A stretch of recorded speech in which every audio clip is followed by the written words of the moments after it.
In this video, I'm going to show you how to extract some information out of a data frame.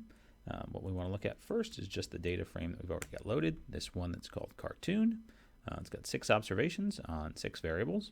So the observations come from Judy, George, Jane, Elroy, Fred, and Barney.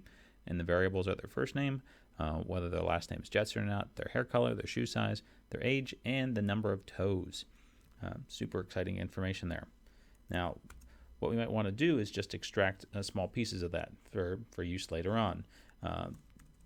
Way you can do that is just think of these as lists if you want to grab different columns, and you can just type in the name of the data frame, the $sign, and then just say which column you want to grab. So in this case, maybe I want to grab their the last name column, this Jetson one.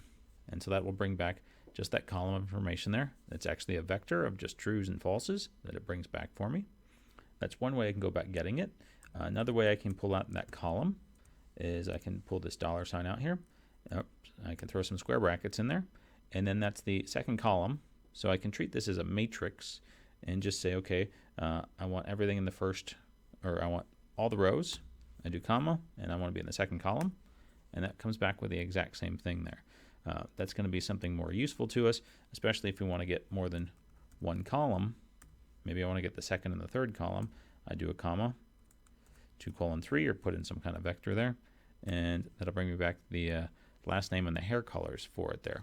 But I do need to treat it just like I'd treat a matrix there and throw the comma in. Now, supposing I want to pull out just particular rows, I have to do this the other way around, and so I'd say, okay, here's cartoon, square brackets, and maybe I want to get the all the information from the first row, which is for Judy, and the last row, which is the information for Barney. Then I'd have to make a vector indicating which rows I want, C1 and 6, and then I'd have to throw the comma at the end there so it knows to grab all the columns, and just hit return on that, and I can get all the information about Judy and Barney out. So this is a way I can extract information about specific columns using either the $sign or using the square brackets, or particular rows by using, again, the square brackets.